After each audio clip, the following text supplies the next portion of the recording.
Salut, prieteni! Bine ați venit pe canalul meu de YouTube! Haideți să descoperim împreună natura!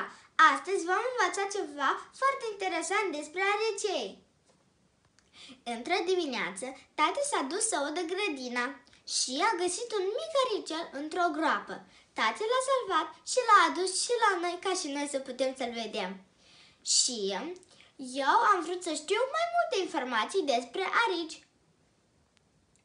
Ați știut că aricii au cam 5.000 de ace și fiecare ac după un an cade, iar apoi altul crește la loc. Acele îi ajută să se apere de animale care îi mănâncă, de exemplu vulpea. Aricii sunt nocturni, ceea ce înseamnă că ei sunt activi noaptea, dar ziua dorm. Ei mănâncă insecte, vermi, broaște, șoareci și chiar și șarpi. Când aricii vânează, ei se bazează pe auzul lor și pe mirosul lor, pentru că vederea lor este foarte slabă.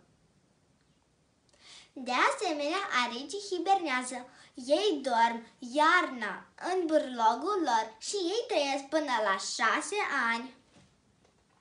La sfârșit, vreau să vă recomand câteva canale de YouTube care sunt a prietenilor mei. Sper că o să vă placă. Primul canal de YouTube este Luba, Nadia și Mădălina, care se numește L.M.N. Rotaru. Al doilea canal de YouTube este cu prietenul meu, Robert, și canalul lui se numește Robert Marian. Al treilea canal, toți sunt cu prietenii mei, care este Crina și Adal, și canalul se numește Adal Tântiuc. Dacă v-a plăcut acest video, nu uitați să-mi dați un like și ne vedem data viitoare. Pa, pa!